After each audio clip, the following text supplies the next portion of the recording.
नमो भगवते वासुदेवाय। आप सभी भक्तों को योगिनी एकादशी पर्व की ढेर सारी शुभकामनाएं। आज के वीडियो में आप सभी श्रवण करेंगे योगिनी एकादशी व्रत की 5 महापुण्य फल देने वाली कथा। आइए पहले श्रवण करते हैं योगिनी एकादशी की व्रत कथा। धर्मराज युधिष्ठिर ने भगवान श्री कृष्ण से कहा, हे त्रिलोकीनाथ, मैंने ज्येष्ठ माह के शुक्ला पक्ष की निर्जला एकादशी की कथा सुनी। अब आप कृपा करके आषाढ़ माह के कृष्णा पक्ष की एकादशी की कथा सुनाइए। इस एकादशी का नाम तथा महात्म्य क्या है, सो अब मुझे विस्तार पूर्वक बतलाइए। श्री कृष्ण ने कहा, हे पांडुपुत्र, आषाढ़ माह के कृष्णा पक्ष की एकादशी का नाम योगिनी एकादशी है। इसके व्रत से सभी पाप नष्ट हो जाते हैं। यह व्रत इस लोक में भोग तथा परलोक में मुक्ति देने वाला है। यह एकादशी तीनों लोकों में प्रसिद्ध है। इसके व्रत से सभी पाप नष्ट हो जाते हैं। तुम्हें मैं पुराण में कही हुई कथा सुनाता हूँ, ध्यान पूर्वक श्रवण करो। कुबेर नाम का एक राजा अलकापुरी नाम की नगरी में राज्य करता था। वह बड़े ही नेमी धर्मी राजा था और भगवान शिव के उपासक थे। आंधी आए, तूफान आए, कोई भी बाधा उन्हें भगवान शिव की पूजा करने से नहीं रोक सकती थी। भगवान शिव के पूजन के लिए उनके लिए हेम नामक एक माली फूलों की व्यवस्था करता था। वह हर रोज पूजा से पहले राजा कुबेर को फूल देकर जाया करता। हेममाली अपनी पत्नी विशालाक्षी से बहुत प्रेम करता था। वह बहुत सुंदर स्त्री थी। एक दिन हेम पूजा के लिए पुष्प तो ले आया, लेकिन रास्ते में उसने सोचा, अभी पूजा में तो समय है, क्यों ना घर चला जाए। घर आने के बाद अपनी पत्नी को देखकर कामासक्त हो गया और उसके साथ रमन करने लगा। उधर पूजा का समय बीता जा रहा था और राजा कुबेर पुष्प न आने से व्याकुल हुए जा रहे थे। हेममाली की राह देखते देखते जब राजा कुबेर को दोपहर हो गई तो उसने क्रोधपूर्वक अपने सेवकों को आज्ञा दी कि तुम लोग जाकर पता लगाओ कि हेममाली अभी तक पुष्प लेकर क्यों नहीं आया। जब सेवकों ने उसका पता लगा लिया तो राजा के पास जाकर बताया, हे राजन, वह हेममाली अपनी स्त्री के साथ रमन कर रहा है। इस बात को सुन राजा कुबेर ने हेममाली को बुलाने की आज्ञा दी। डर से कांपता हुआ हेममाली राजा के सामने उपस्थित हुआ। उसे देखकर कुबेर को अत्यंत क्रोध आया। राजा ने कहा, अरे अधम, तूने मेरी परम पूजनीय देवों के भी देव भगवान शिव जी का अपमान किया है।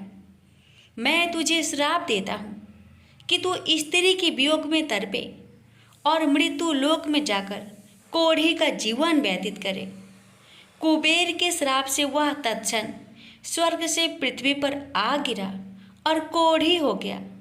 उसकी स्त्री भी उससे बिछड़ गई। मृत्यु लोक में आकर उसने अनेक भयंकर कष्ट भोगे, किंतु शिव जी की कृपा से उसकी बुद्धि मलिन ना हुई और उसे पूर्व जन्म की भी शुद्ध रही। अनेक कष्ट को भोगता हुआ तथा अपने पूर्व जन्म के कुकर्मों को याद करता हुआ वह हिमालय पर्वत की तरफ चल पड़ा। एक दिन घूमते घूमते मार्कंडेय ऋषि के आश्रम में पहुंच गया। वह ऋषि अत्यंत वृद्ध तपस्वी थे। वह दूसरे ब्रह्मा के समान प्रतीत हो रहे थे और उनका वह आश्रम ब्रह्मा की सभा के समान शोभा दे रहा था। ऋषि को देखकर हेममाली वहां गया और उन्हें प्रणाम करके उनके चरणों में गिर पड़ा और महर्षि के पूछने पर अपनी व्यथा से उन्हें अवगत करवाया। मार्कंडेय ऋषि ने कहा, तुमने मेरे सम्मुख सत्य वचन कहे हैं, इसलिए मैं तुम्हें एक उपाय बताता हूँ। आषाढ़ मास के कृष्ण पक्ष को योगिनी एकादशी होती है। इसका विधि पूर्वक व्रत यदि तुम करोगे तो तुम्हारे सब पाप नष्ट हो जाएंगे। महर्षि की वचन सुन हेममालिनी ने ऋषि को साष्टांग प्रणाम किया और उनके बताए अनुसार योगिनी एकादशी का व्रत किया। इस प्रकार उसे अपने श्राप से छुटकारा मिला और वह फिर से अपने वास्तविक रूप में आकर अपनी स्त्री के साथ सुख से रहने लगा। भगवान श्री कृष्ण कहते हैं, हे राजन, इस योगिनी एकादशी की कथा का फल 88,000 ब्राह्मणों को भोजन कराने के बराबर है। इसके व्रत से सभी पाप नष्ट हो जाते हैं और अंत में मोक्ष प्राप्त करके प्राणी स्वर्ग का अधिकारी बनता है। प्रेम से बोलिए जय श्री हरि। एक बुढ़िया माँ एक बार 11 माता का व्रत रखी, बड़ी ही भाव भक्ति से पूजा अर्चना की। उन्हें वृद्ध अवस्था में क्या बाधा थी, वो तो अपने पुत्र पौत्रों की सुख सुविधा के लिए व्रत रखने लगी। वे दिन भर तो जरा कठोर मन करके अपनी प्यास को रख रही। दिन में पूजा पाठ किया, कथा सुनी और पंडित जी को मिट्टी के पात्र में भरकर पानी और ऋतुफल दान दिया। दोनों भर भर कर बूरा वितरण किया। उन्हें गर्मी के कारण बहुत बेचैनी हो रही थी। इस कारण से बड़ी देर तक पानी में पड़ी रही और पानी की कुल्ला करती रही, मुंह धोती रही। तब कहीं थोड़ा बहुत धैर्य बंध पाया। धूप तो तेज पड़ रही थी, इस कारण बार बार मुंह सूख रहा था। बूढ़ी माँ बहुत बेचैन हो रही थी। एक बुढ़ापा और दूसरे ये भयंकर गर्मी। वृद्ध अवस्था की स्थिति तो कुछ दूसरे ही प्रकार की होती है। ऐसे तैसे रो धो के दिन कट पाया। अब पहाड़ सी रात सामने थी, उसका काटना बड़ा ही कठिन दिखाई दे रहा था। खटिया पर पड़े शांति नहीं मिल रही थी। वे बार बार करवट बदल रही थी। अनेक बार वो बाहर जाती और भीतर आती। उन्हें घर के अंदर शांति नहीं थी। वे पड़ी पड़ी एकादशी माता का स्मरण करती रही। वे कहती रही कि हे माता जी, आप मेरी लाज रखेगा, आप ही मुझे शक्ति दे दीजिएगा जिससे मैं भली भांति आपका व्रत कर सकूं और ये पहाड़ सी रात शांति पूर्वक व्यतीत हो सके। प्यास के कारण बूढ़ी माँ की बेचैनी तो बढ़ ही रही थी। उन्होंने धैर्य रखने का बहुत प्रयास किया, किंतु सहनशीलता की सीमा टूट गई और वे घबराकर एकदम चिल्ला पड़ी। बोली, बचाओ बचाओ बचाओ। अम्मा का चिल्लाना सुनकर परिवार भर के नर नारी, बच्चे और पड़ोसी एकत्रित होकर बूढ़ी अम्मा की खटिया के समीप पहुंच गए। सबने पूछा, अम्मा जी, आपको क्या हो गया? आप क्यों चिल्ला पड़ी हैं? आप इस वृद्धावस्था में ये कठिन व्रत क्यों कर रही हैं? अम्मा जी ने कहा, शक्ति से ही भक्ति होती है। थोड़ी ही देर में वे फिर से बोली कि अरे, हमारे प्राण तो ही निकल जा रहे हैं। मेरी छाती पर ठंडे पानी का घड़ा रख दीजिए। नातियों ने दादी की छाती पर ठंडे पानी का पात्र रख दिया। तब कहीं उन्हें थोड़ा बहुत आराम मिला और थोड़ी देर के लिए उन्होंने अपनी आंखें बंद कर ली। एकादशी माता ने सोचा कि ये बूढ़ी अम्मा है तो बहुत कठोर, जरा जाकर उसकी परीक्षा लेनी चाहिए। वे आधी रात को मुर्गा बनकर टेर लगाने लगी। मुर्गा की आवाज सुनकर दादी जल्दी से उठी और बाहर जाकर आसमान की ओर देखा, किंतु आसमान में कहीं उन्हें प्रातःकालीन तारा दिखाई नहीं दिया। वे सोचने लगी कि ये मुर्गा क्यों और कैसे बोल गया है। वे तो आधा रात मालूम प्रतीत होता है। उन्हें प्यास तो बहुत लग ही रही थी। थोड़ा बहुत उनका मन भी विचलित होने लगा था, किंतु अंत में उन्होंने दृढ़ निश्चय किया कि मैं अब व्रत को पूर्ण करके ही छोड़ूंगी, चाहे कुछ भी हो जाए, मेरा प्राण ही क्यों ना निकल जाए। ये सोचकर फिर वे खटिया पर शिथिल होकर सो गई। थोड़ी ही देर में एकादशी माता ने उनकी फिर से परीक्षा लेनी चाहिए। एक छोटी सी बालिका एक गिलास में शरबत लेकर उनके सिरहाने खड़ी हो गई और जोर से बोली, दादी जी सवेरा हो गया, हाथ मुंह धोकर शरबत पी लीजिएगा। पहले तो शरबत का गिलास देखकर उनका मन ललचाने लगा, किंतु अचानक व्रत का स्मरण हो आया और उन्होंने सोचा कि मैं किसी भी प्रकार से अभी शरबत नहीं पी सकती हूँ, और वे शांतिपूर्वक अपनी खटिया पर लेट गई। फिर थोड़ी देर में उन्हें ऐसा लगा कि जैसे किसी ने उन्हें पानी के कुएं में पटक दिया हो। वे बड़ी देर तक उस कुएं में हाथ पांव चलाती रही, किंतु उन्होंने अपने मुख में पानी की एक बूंद भी नहीं जाने दी और वे दृढ़तापूर्वक अपना व्रत पालन करती रही। थोड़ी ही देर में न जाने कहां से सामने आग जलने लगी, जिससे भारी गर्मी बढ़ने लगी। प्यास के कारण प्राण निकलने लगे, किंतु बूढ़ी अम्मा का कुछ भी नहीं बिगड़ पाया। वे जहां की तहां मुस्कुराती हुई बैठी रही। थोड़ी ही देर में बाहर प्रकाश दिखाई देने लगा। ऐसा लगा कि जैसे सवेरा हो आया। बूढ़ी अम्मा ने जब बाहर निकलकर देखा तो समझ गई कि अभी सवेरा होने में 3-4 घंटे की देरी है। यह जानकर वे शांतिपूर्वक इधर उधर घूमने फिरने लगी। एकादशी माता ये बात अच्छी तरह से समझ गई कि ये बूढ़ी अम्मा किसी भी प्रकार से अपने व्रत से नहीं टल सकती। वे उनके सत्य व्रत को ही अच्छी तरह से समझ गई। सवेरा होते ही बूढ़ी माँ ने स्नान किया, भगवान का पूजा पाठ किया, एकादशी माता की कथा सुनी, ब्राह्मणों को दक्षिणा देकर भोजन करवाया। तब कहीं बूढ़ी अम्मा ने जल ग्रहण किया। कन्याओं को भोजन कराने के बाद अम्मा ने भोजन किया। उस श्रेष्ठ व्रत के प्रताप से बूढ़ी अम्मा की आयु में वृद्धि हो गई। उनका घर परिवार हरा भरा हो गया। घर में अब उनके कोई भी अभाव नहीं रहा। वे हर तरह के सुख साधनों से संपन्न हो गई। नाती नातिनों से उनका घर भर गया और वे उसी दिन से 12 महीने की एकादशी का व्रत करने लगी। एकादशी माता के व्रत के प्रताप से इस संसार में हर प्रकार के सुख भोग कर अंत में वैकुंठ धाम को चली गई। से बोलिए एकादशी माता की जय। अति प्राचीन काल की बात है। द्रविड़ देश में एक पांड्यवंशी राजा राज्य करते थे। उनका नाम था इंद्रधुम्न।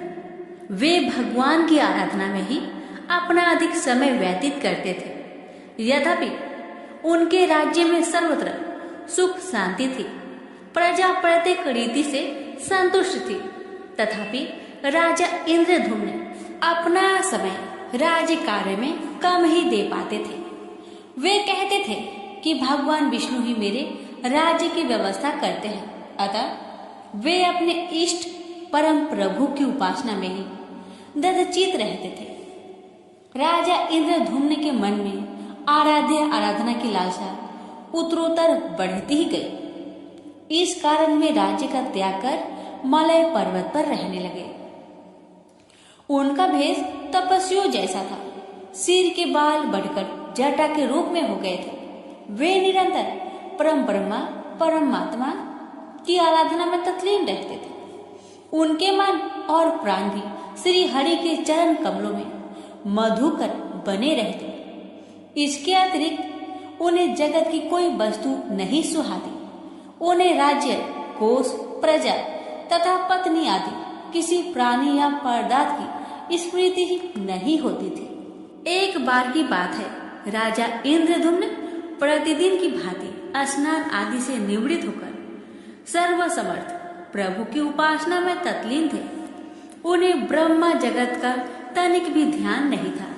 संयोग बस उसी समय महर्षि अगस्त्य अपने समस्त शिष्यों के साथ वहां पहुंच गए, लेकिन न पाद्य न अर्घ्य और न स्वागत। मौन व्रती राजा इंद्रधुम्न परम प्रभु के ध्यान में निमग्न थे। इससे महर्षि अगस्त्य कुपित हो गए। उन्होंने इंद्रधुम्न को श्राप दिया, इस राजा ने गुरुजनों से शिक्षा नहीं ग्रहण की है और अभिमान बस परोपकार से निवृत्त होकर मनमानी कर रहा है। ब्राह्मणों का अपमान करने वाला यह राजा हाथी के समान जड़ बुद्धि है, इसलिए इसे घोर अज्ञानमयी हाथी की योनि प्राप्त हो। महर्षि अगस्त्य भागवत दंभ इंद्रधुम्न को यह श्राप देकर चले गए। राजा इंद्रधुम्न ने इसे श्री भगवान का मंगलमय विधान समझकर प्रभु के चरणों में सिर रख दिया। क्षीरवीद में 10 सहस्त्र योजन लंबा, चौड़ा और ऊंचा त्रिकूट नामक एक पर्वत था। वहां पर वैद्य अत्यंत सुंदर एवं श्रेष्ठ था। उस पर्वतराज त्रिकूट की तराई में ऋतुमान नामक भगवान वरुण का कीड़ा कानन था। उसके चारों ओर दिव्य वृक्ष सुशोभित थे। वे वृक्ष सदा पुष्पों और फूलों से लदे रहते थे। उसी कीड़ा कानन ऋतुमान के समीप पर्वत श्रेष्ठ त्रिकूट के गहन वन में हथिनियों के साथ एक अत्यंत शक्तिशाली और अमित पराक्रमी गजेंद्र रहता था। एक बार की बात है, गजेंद्र अपने साथियों सहित तृष्णाधिक्य से व्याकुल हो गया। वह कमल की गंध से सुगंधित वायु को सुनकर चिताक्षर विशाल सरोवर के तट पर जा पहुंचा। गजेंद्र ने उस सरोवर के निर्मल, शीतल और मीठे जल में प्रवेश किया। पहले तो उसने जल पीकर अपनी तृष्णा बुझाई, फिर जल में स्नान कर अपना श्रम दूर किया।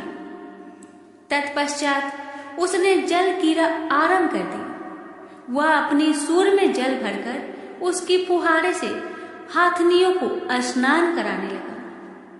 तभी अचानक गजेंद्र ने सूर उठाकर चित्कार की। पता नहीं किधर से एक मगर ने आकर उसका पैर पकड़ लिया था। गजेंद्र ने अपना पैर छुड़ाने के लिए पूरी शक्ति लगाई, परंतु उसका बस नहीं चला, पैर नहीं छूटा। अपने स्वामी गजेंद्र को ग्रहग्रस्त देखकर हथनियां, कला और अन्य गज अत्यंत व्याकुल हो गए। वे सूर उठाकर चिघाड़ने और गजेंद्र को बचाने के लिए सरोवर के भीतर बाहर दौड़ने लगे। उन्होंने पूरी चेष्टा की, लेकिन सफल नहीं हुए। वस्तुतः महर्षि अगस्त्य के श्राप से राजा इंद्रधुम्न ही गजेंद्र हो गए थे और गंधर्व श्रेष्ठ हुहु महर्षि देवल के श्राप से ग्राह हो गए थे। वे भी अत्यंत पराक्रमी थे। संघर्ष चलता रहा। गजेंद्र स्वयं को बाहर खींचता और ग्राह गजेंद्र को भीतर खींच ले जाता। सरोवर का निर्मल जल कंदला हो गया था। कमल दल छत बिछत हो गए। जल जंतु व्याकुल हो उठे। गजेंद्र और ग्राह का संघर्ष 1 सहस्त्र वर्ष तक चलता रहा। दोनों जीवित रहे। यह दृश्य देखकर देवगण चकित हो गए। अंततः गजेंद्र का शरीर शिथिल हो गया। उसके शरीर में शक्ति और मन में उत्साह नहीं रहा, परंतु जलचर होने के कारण ग्राहक की शक्ति में कोई कमी नहीं आई। उसकी शक्ति बढ़ गई। वह नवीन उत्साह से अधिक शक्ति लगाकर गजेंद्र को खींचने लगा। असमर्थ गजेंद्र के प्राण संकट में पड़ गए। उसकी शक्ति और पराक्रम का अहंकार चूर चूर हो गया। वह पूर्णतया निराश हो गया, किंतु पूर्व जन्म के निरंतर भागवत आराधना के फलस्वरूप उसे भागवत स्मृति हो आई। उसने निश्चय किया कि मैं कराल काल के भय से चराचर प्राणियों के शरण सर्वसमर्थ प्रभु की शरण ग्रहण करता हूँ। इस निश्चय के साथ गजेंद्र मन को एकाग्र कर पूर्व जन्म में सीखे श्रेष्ठ स्रोत द्वारा परम प्रभु की स्तुति करने लगा। गजेंद्र की स्तुति सुनकर सर्वात्मा सर्वदेव रूप भगवान विष्णु प्रकट हो गए। गजेंद्र को पीड़ित देखकर भगवान विष्णु गरुड़ पर आरूढ़ होकर अत्यंत शीघ्रता से उक्त सरोवर के तट पर पहुंचे। जब जीवन से निराशा तथा पीड़ा से छटपटाते गजेंद्र ने हाथ में चक्र लिए गरुड़ारूढ़ भगवान विष्णु को तीव्रता से अपनी ओर आते देखा। उसने कमल का एक सुंदर पुष्प अपनी सूर में लेकर ऊपर उठाया और बड़े कष्ट से उसने कहा, नारायण जगत गुरु भगवान, आपको नमस्कार है। गजेंद्र को अत्यंत पीड़ित देखकर भगवान विष्णु गरुड़ की पीठ से कूद पड़े और गजेंद्र के साथ ग्राह को भी सरोवर से बाहर खींच लाए और तुरंत अपने तीक्ष्ण चक्र से ग्राह का मुख फाड़कर गजेंद्र को मुक्त कर दिया। ब्रह्मा आदि देवगण श्री हरि की प्रशंसा करते हुए उनके ऊपर स्वर्ग सुमनों की वृष्टि करने लगे। सिद्ध और ऋषि महर्षि परम ब्रह्मा भगवान विष्णु का गुणगान करने लगे। ग्रह दिव्य शरीरधारी हो गया। उसने विष्णु के चरणों में सिर रखकर प्रणाम किया और भगवान विष्णु के गुणों की प्रशंसा करने लगा। भगवान विष्णु के मंगलमयी वरद हस्त के स्पर्श से पाप मुक्त होकर अभिषक्त हुहु गंधर्व ने प्रभु की परिक्रमा की और उनके त्रिलोक्य बंदित चरण कमलों में प्रणाम कर अपने लोक को चला गया। भगवान विष्णु ने गजेंद्र का उद्धार कर उसे अपना पार्षद बना लिया। गंधर्व सिद्ध और देवगण उनकी लीला का गान करने लगे। गजेंद्र की स्तुति से प्रसन्न होकर भगवान विष्णु ने सबके समक्ष कहा, प्यारे गजेंद्र, जो लोग ब्रह्म मुहूर्त में उठकर तुम्हारी की हुई स्तुति से मेरा स्तवन करेंगे, उन्हें मैं मृत्यु के समय निर्मल बुद्धि का दान करूंगा। यह कहकर भगवान विष्णु ने पार्षद रूप में गजेंद्र को साथ लिया और गरुड़ारूढ़ होकर अपने दिव्य धाम को चले गए। तो प्रेम से बोलिए लक्ष्मी नारायण की जय। एक समय रघुदास नाम के भगवान रामचंद्र के एक महान भक्त थे। वह पुरी में जगन्नाथ मंदिर के सिंह द्वार के पास एक बड़ी छतरी के नीचे रहते थे। एक बार जब वह भगवान जगन्नाथ के दर्शन करने गए तो उन्होंने जगन्नाथ की वेदी पर राम, लक्ष्मण और सीता को देखा।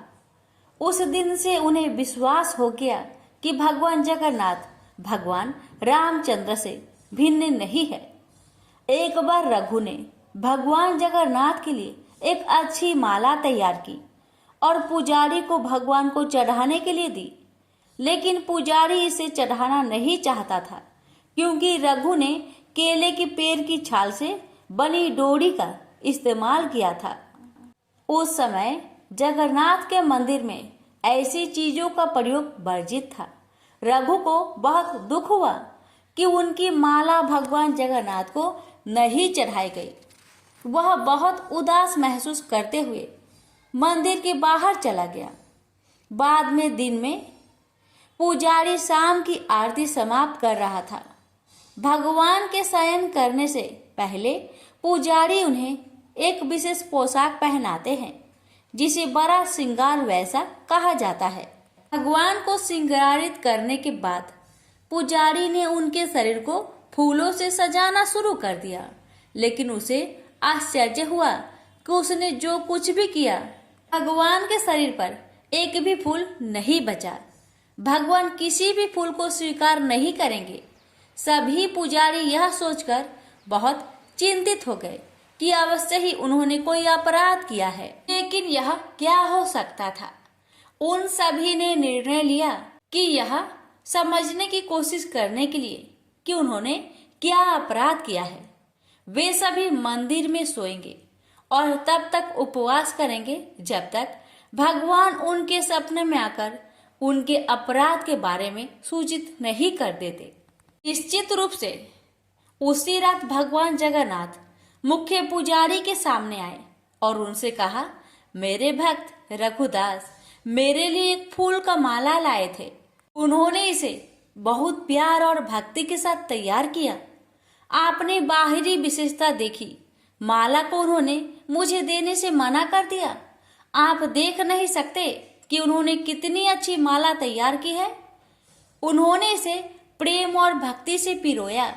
आप मेरा भक्त मेरी सेवा से वंचित होकर अपने घर में माला रखकर पड़ा हुआ है, उसके सामने माला पहनाओ। उसने कुछ भी नहीं खाया है और लगातार रो रहा है। वह अभी तक सोया नहीं है। जब तक मेरे भक्त की इच्छा पूरी नहीं हो जाती, मैं आपसे कोई माला कैसे स्वीकार कर सकता हूँ और कैसे मैं शांति से सो सकता हूँ। तुरंत प्रधान पुजारी जाग गया और उसने अन्य पुजारियों को सारी बात बताई। तब वे सभी रघुदास के पास गए और अपना अपराध समझाया और उनसे अपनी माला भगवान जगन्नाथ को देने के लिए कहा।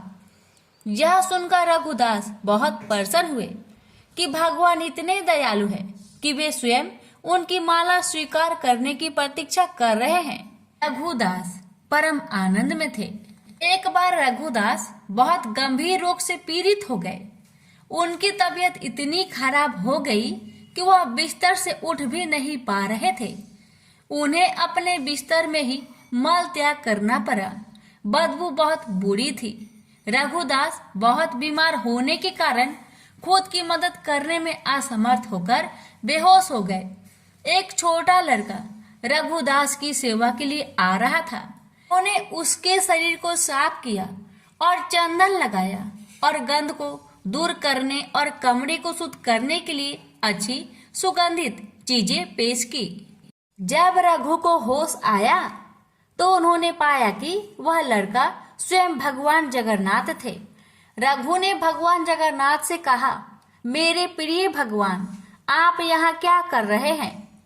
मेरी यह निम्न सेवा करके आप मुझे अपराधी बना रहे हैं। मैं आपसे सेवा प्राप्त करके और अधिक पापी बन रहा हूँ। हे भगवान, आप बहुत दयालु हैं। आप ब्रह्मांड के स्वामी हैं। आप सब कुछ करने में समक्ष है। यदि आप चाहे तो आप मेरी बीमारी को आसानी से ठीक कर सकते हैं। मुझे ठीक करने के बजाय आप मेरी यह निम्न सेवा क्यों कर रहे हैं? भगवान ने उत्तर दिया, हाँ, मैं तुम्हें आसानी से ठीक कर सकता हूँ, लेकिन मैं चाहता हूँ कि तुम अपने सभी प्रबंध कर्मों से मुक्त हो जाओ, ताकि तुम इस जीवन के अंत में मेरे निवास पर वापस जाओ। तुम्हें ये भी जानना चाहिए कि जैसे कि मेरे भक्तों को मिलता है, मेरी सेवा करने से सुख मिलता है, मुझे भी अपने भक्तों की सेवा करने से सुख मिलता है। मैं सदैव आपकी सेवा करना चाहता हूँ। मुझ में और मेरे भक्त में कोई अंतर नहीं है। इस प्रकार भगवान और रघु के बीच बहुत घनिष्ठ संबंध थे। रघु बहुत सरल थे और उनका स्वभाव एक छोटे लड़के जैसा था। भगवान जगन्नाथ के साथ उनके संबंध बहुत मैत्रीपूर्ण थे। कभी कभी भगवान एक लड़की के रूप में उनके पास आते थे और वे दोनों एक साथ खेलते थे। यह सामान्यतः लोगों को ज्ञात था कि भगवान रघु के साथ खेलने के लिए उनके पास आए थे। सभी लोग रघु का आदर करते थे। वह बहुत प्रसिद्ध थे और लोगों के बीच भगवान जगन्नाथ के मित्र के रूप में जाने जाते थे। एक बार जगन्नाथ रघु के पास आए और उससे कहा कि वह राजा के बगीचे से कटहल चुराने के लिए उसके साथ चले। रघु ने कहा, तुम कटहल क्यों चुराना चाहते हो? यदि तुम्हें कटहल खाने की इच्छा है तो मुझे बताओ, मैं तुम्हारे लिए एक अच्छा कटहल लाऊंगा। भगवान जगन्नाथ ने उत्तर दिया, इस प्रकार मुझे अपने भक्त से सब कुछ मिल रहा है। वास्तव में मेरे पास सब कुछ है। माता यशोदा मुझे इतना मक्खन खिलाती थी और मुझे आनंद देती थी, लेकिन फिर भी मैं इस उद्देश्य के लिए दूसरे के घर जाता हूँ, माखन चुराने का। चुराई हुई चीजें खाने में एक विशेष आनंद होता है। आज मैं चाहता हूँ कि आप चोरी का वह आनंद महसूस करें। कृपया मेरे साथ आए। असहाय होकर रघु भगवान के प्रस्ताव पर सहमत हो गया और उनके साथ चला गया। वे दोनों राजा के बगीचे में दाखिल हुए। जगन्नाथ ने रघु से कहा, तुम पेड़ पर चढ़ जाओ, मैं जमीन पर खड़ा रहूंगा। तुम सबसे अच्छा और सबसे बड़ा कटहल तोड़कर नीचे फेंक देना। मैं यही खड़ा होकर उसे पकड़ लूंगा, फिर हम दोनों भाग जाएंगे। रघु ने भगवान की आदेश का ठीक वैसे ही पालन किया जैसे उन्होंने निर्देश दिया था। वह कटहल के पेड़ पर चढ़ गया और सबसे अच्छे और बड़े कटहल को ढूंढ निकाला, उसे तोड़ लिया। जगन्नाथ, उसने पुकारा, क्या आप तैयार हैं? जगन्नाथ ने उत्तर दिया, हाँ, मैं तैयार हूँ, फेंक दो। रघु ने कटहल नीचे फेंक दिया, यह उम्मीद करते हुए कि जगन्नाथ उसे पकड़ लेंगे। लेकिन जगन्नाथ कहाँ थे? वह भाग गए थे। कटहल को पकड़ने वाला कोई नहीं था। वह बड़ी आवाज करते हुए जमीन पर गिरा और फट गया। जब राजा के माली ने आवाज सुनी तो वह समझ गया कि कोई कटहल चुराने के लिए बगीचे में घुसा है। वह तुरंत मौके पर भागा और देखा कि बड़ा कटहल जमीन पर खुला पड़ा था। फिर भी उसने आसपास किसी को नहीं देखा। जब उसने ऊपर देखा तो उसे रघुदास पेड़ पर बैठे दिखे। माली तुरंत राजा के पास गया और उसे बताया कि रघुदास उसके बगीचे से कटहल चुरा रहा था। वह अभी भी वही पेड़ की चोटी पर बैठा है। उसने उत्साहपूर्वक राजा से कहा। राजा को विश्वास नहीं हो रहा था कि रघु कटहल चुराने के लिए उसके बगीचे में घुसा था। इसलिए राजा ने अपने मंत्रियों को इकट्ठा किया और उस स्थान पर गए जहां माली ने संकेत किया था। वह रघुदास को पेड़ पर बैठे और कटहल को जमीन पर पड़ा देखकर आश्चर्यचकित रह गया। राजा के अनुरोध पर रघु पेड़ से नीचे उतर आया। राजा ने रघु से पूछा, मेरे प्रिय प्रभु, यदि तुम कटहल खाना चाहते थे तो आधी रात को मेरे बगीचे में आकर पेड़ पर चढ़ने की परेशानी क्यों उठा रहे हो? तुम मुझे बता सकते थे, मैं कर सकता था। कटहल उठाया और तुम्हारे घर भेज दिया। रघु ने राजा को पूरी कहानी बताई कि कैसे भगवान जगन्नाथ ने उसे धोखा दिया था। भगवान की लीला सुनकर सभी को आनंद आ गया और सभी हंस पड़े। उन्होंने रघु की महानता की प्रशंसा की। इस प्रकार मित्रता की मुद्रा में रघु भगवान जगन्नाथ के साथ लीलाएं करते। एक भक्त ने भगवान जगन्नाथ के साथ रघुदास की एक लीला का प्रदर्शनी वर्णन किया। एक बार रथ यात्रा के दौरान भगवान ने रथ पर स्थान ग्रहण किया था। राजा द्वारा सड़क साफ करने के बाद रथ चलने के लिए सब कुछ तैयार था। हजारों लोगों ने रस्सी खींची लेकिन रथ आगे नहीं बढ़ा। स्थिति को देखते हुए ब्रिटिश साहिवा ने रथ को खींचने के लिए एक शक्तिशाली हाथी की व्यवस्था की। फिर भी रथ नहीं हिलेगा। साहिवा ने रघुदास से कहा, रघुदास जी, यह कैसे भगवान है? मैंने हाथियों को लगा रखा है, फिर भी यह रथ नहीं चलेगा। यह सुनकर रघु रथ पर चढ़ गए और भगवान जगन्नाथ के निकट गए। उसने प्रभु के कान में कहा, तुरंत रथ चलने लगा। यह देखकर साहिवा आश्चर्यचकित रह गए। उन्होंने रघुदास से कहा, आप पूर्ण हैं और आपके भगवान भी पूर्ण हैं। रघुदास जहाँ भी रहते थे, प्रसाद से भरा बर्तन किसी के भी लेने के लिए बाहर छोड़ देते थे। वह उसी बर्तन से प्रसाद लेता था जिसे पशु पंछी लेते थे। यह उनका अद्भुत स्वभाव था। वह भगवान जगन्नाथ को बहुत प्रिय थे। जयराम सिंघारी वर्तमान समय में उपासकों के समाज में सबसे विद्वान व्यक्तित्वों में से एक माने जाते थे। उनके पास कोई शैक्षणिक डिग्री या डिप्लोमा नहीं था, लेकिन उन्हें भारत के प्राचीन महाकाव्यों का गहन ज्ञान था। भारत के विभिन्न हिस्सों से आने वाले कई लोग उन्हें अपने आध्यात्मिक मार्गदर्शक के रूप में मानते थे। उन्होंने केवल महाप्रसाद खाया जो भगवान जगन्नाथ को चढ़ाए जाने वाला चावल का भोग है। एक दिन किसी कारणवश उसके बेटे उसे मंदिर से नहीं लाए। हालांकि उसने पूरे दिन कुछ भी नहीं खाया था, फिर भी उसने कभी अपनी भूख प्रकट नहीं की। केवल उसकी पत्नी को पता था। जब वह उदास लग रही थी, सिंघारी ने उसे सत्वना दी। वह देगा, वह भेजेगा, लेकिन आधी रात को कौन देगा? सब सो गए, उसकी पत्नी भी। कुछ देर बाद दरवाजे पर हल्की सी दस्तक हुई। दरवाजा खोलने पर बूढ़े व्यक्ति को एक केले का पत्ता मिला जिसमें 7 प्रकार के मंदिर के केक थे। कोई नहीं था। अगली सुबह जब उसने यह घटना बताई तो किसी ने उस पर विश्वास नहीं किया। पूरे दिन भगवान जगन्नाथ का यह चमत्कार लोगों के मन में छाया रहा। अगली रात सिंघारी को सपने में आवाज आई, क्या तुमने वह सब कुछ खा लिया जो दिया गया था? प्रेम से बोलिए जगन्नाथ भगवान की जय। एक समय की बात है, एक भाई बहन रहते थे। बहन का नियम था कि वह अपने भाई का चेहरा देखे ही खाना खाती थी। हर रोज सुबह उठती थी और जल्दी जल्दी घर का सारा काम काज करके अपने भाई का मुख देखने के लिए उसके घर से निकल जाती। एक दिन रास्ते में एक पीपल पेड़ के नीचे गणेश जी की मूर्ति रखी हुई थी।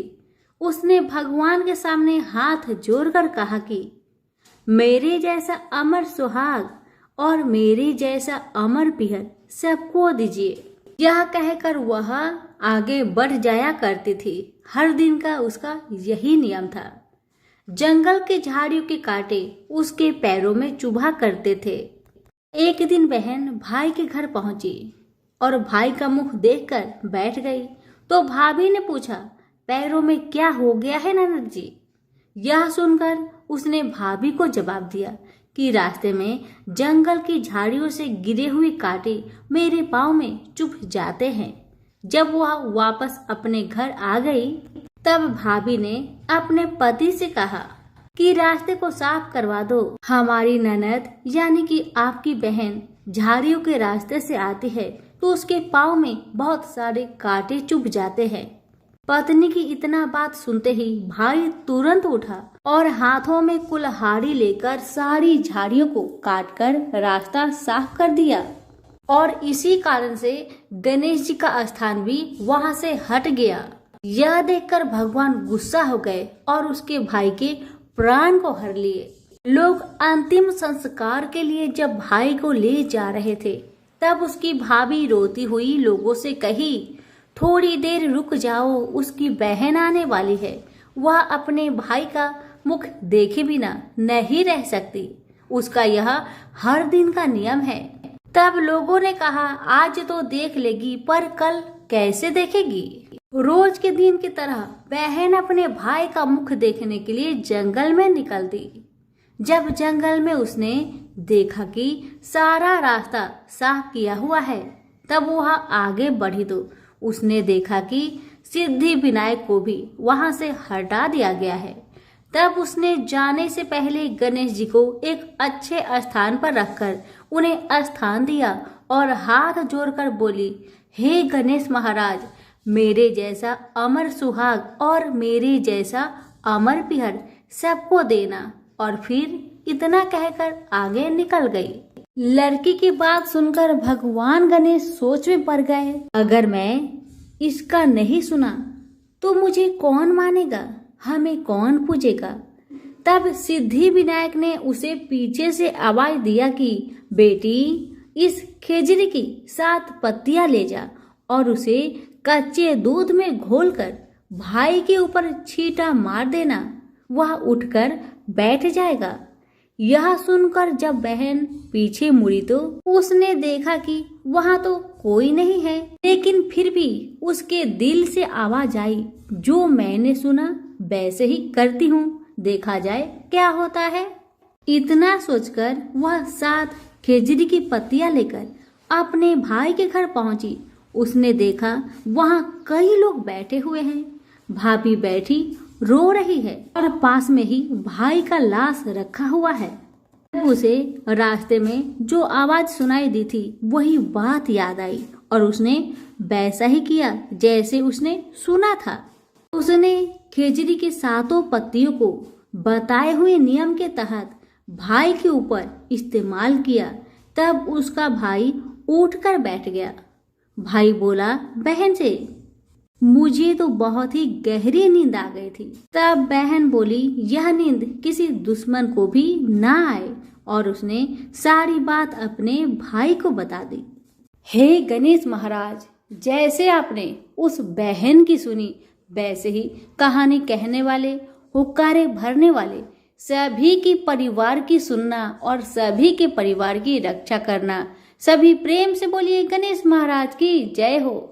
सभी व्रत में सुनी जाने वाली लपसी तपसी की कथा। एक लपसी था, एक तपसी था। तपसी हमेशा भगवान की तपस्या में लीन रहता था। लपसी रोजाना 1.25 सेर की लापसी बनाकर भगवान का भोग लगाकर जीम लेता था। एक दिन दोनों लड़ने लगे। तपसी बोला, मैं रोज भगवान की तपस्या करता हूँ इसलिए मैं बड़ा हूँ। लपसी बोला, मैं रोज भगवान को 1.25 सेर लापसी का भोग लगाता हूँ इसलिए मैं बड़ा हूँ। नारद जी वहां से गुजर रहे थे। दोनों को लड़ता देखकर उनसे पूछा कि तुम क्यों लड़ रहे हो। तपसी ने खुद के बड़ा होने का कारण बताया और लपसी ने अपना कारण बताया। नारद जी बोले, तुम्हारा फैसला मैं कर दूंगा। दूसरे दिन लपसी और तपसी नहाकर अपनी रोज की भक्ति करने आए तो नारद जी ने छुपकर 1.25 करोड़ की एक अंगूठी दोनों के आगे रख दिए। तपसी की नजर जब अंगूठी पर पड़ी तो उसने चुपचाप अंगूठी उठाकर अपने नीचे दबा लिया। तपसी की नजर अंगूठी पर पड़ी लेकिन उसने ध्यान नहीं दिया। भगवान को भोग लगाकर लापसी खाने लगा। नारद जी सामने आए तो दोनों से पूछा कि कौन बड़ा है, तो नारद जी ने तपसी से खड़ा होने को कहा। वो खड़ा हुआ तो उसके नीचे दबी अंगूठी दिखाई पड़ी। नारद जी ने तपसी से कहा, तपस्या करने के बाद भी तुम्हारी चोरी करने की आदत नहीं गई, इसलिए लपसी बड़ा है और तुम्हें तुम्हारी तपस्या का कोई भी फल नहीं मिलेगा। तपसी शर्मिंदा होकर माफी मांगने लगा। उसने नारद जी से पूछा, मुझे मेरी तपस्या का फल कैसे मिलेगा। नारद जी ने कहा, यदि कोई गाय और कुत्ते की रोटी नहीं बनाएगा तो फल तुझे मिलेगा।